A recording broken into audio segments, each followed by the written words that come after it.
So this right here is what we love to see, y'all. We love to see a lot of positivity in the space right here. We love to see that the community is acting, and we love to see that the community is very enthused about the project.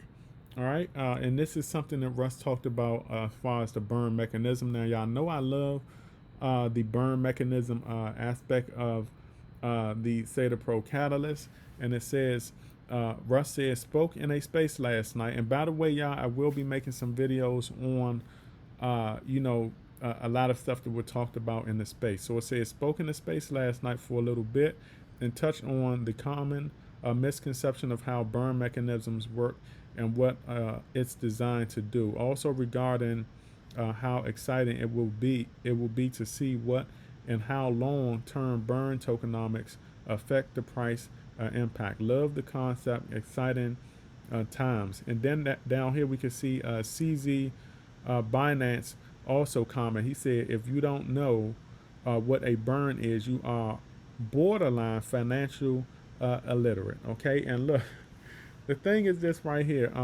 Burns are going to be a good thing. Okay, burns is a good thing for any project. We know that projects like Sheeb was one of the first projects to emphasize burns. Now, before Sheeb, you had projects that did burns, but they did basic burns.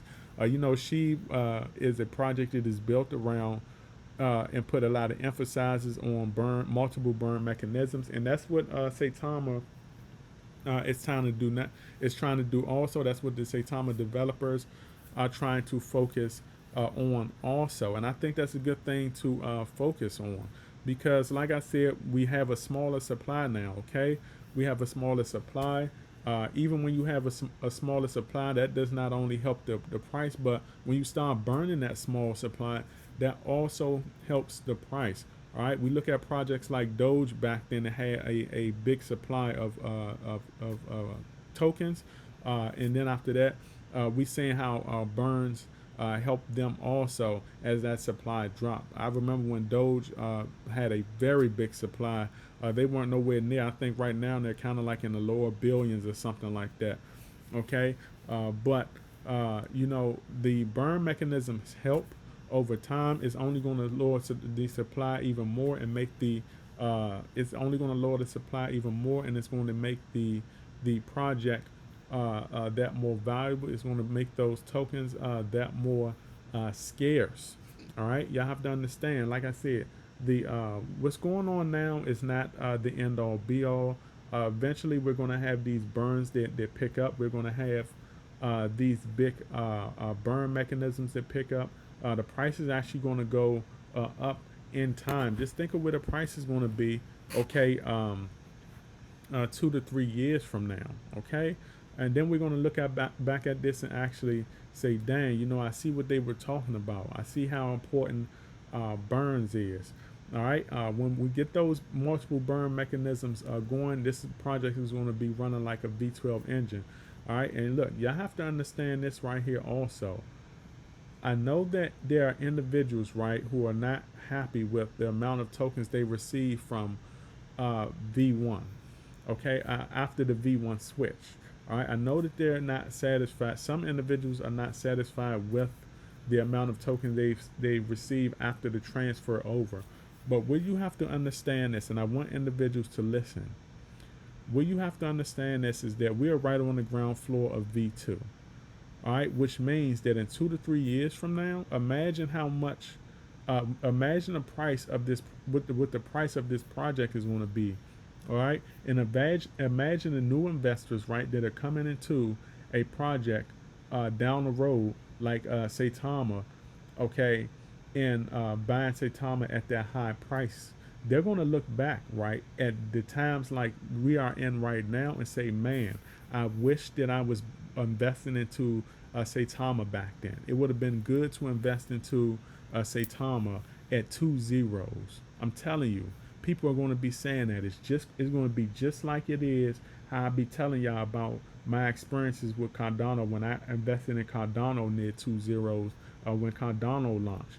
And there are going to be individuals, okay, that are saying 2 to 3 years from now, man, I wish I was investing back into Saitama back then, because they're going to be buying Saitama at some expensive all-time highs. Do y'all understand? Do y'all understand that you are holding 25,000 tokens? You're holding 50,000 tokens right now. You're holding 100K tokens right now, or whatever it may be. Do you understand that 2 to 3 years from now, to hold those many tokens is going to be a dream? It's going to be a dream for many new investors. But it's going to be easy for you. Why? Because you were here during the migration. All right, you are a Saitama migration survivor. You carry that. You're going to carry that. You're going to carry that reputation with you. Okay, you're going to be the one who have invested in Saitama back like 2-3 years ago. You're going to be able to say that you've seen the migration. You are a part of the migration. You're going to be able to say that, okay, you were a part of you're going to be able to say that you were a part of the airdrops. You're going to be able to say that you were a part of a historic time with Saitama, when Saitama is at one of the all-time highs out there. You're going to be able to say you were a part of that. There are going to be individuals who could only dream that they were a part of that. Just like there are individuals right now that are saying that, oh, I wish I was smart enough to invest in Doge back then. Well, I wish I was around back then to invest in Doge, because you got to understand, it's not that people was not around. It's just that people was not really interested in crypto back then. They just got an interest in crypto. But imagine going back in time and being able to buy hundreds of thousands, millions, and billions of Doge back then. Imagine that. Imagine knowing what you know about crypto now and being able to go back in time and buy projects like that back then.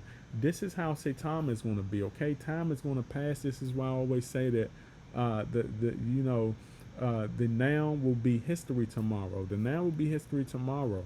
All right, you have to understand. 2-3 years from now, when we're looking at a project like Saitama, it is not going to be at 2 zeros. It's not. All right. It's going to be more expensive. It's going to be one of those projects that becomes more scarce. Okay, especially as regulations get their hands more so on crypto and get a grasp on crypto, and a lot of these cryptos be pushed out of the crypto space. You're going to have survivors. The survivors is only going to be a handful of survivors after regulations. All right, and when you have those handful of survivors, what are individuals going to be doing? The masses are going to be flooding those projects to try to invest as much as they can and buy up as much as they can. Okay, especially to survive the new world order that we're going into, which is we're going into a different financial system. All right, the financial system that we are invested in now, okay, that's not going to be sustainable anymore.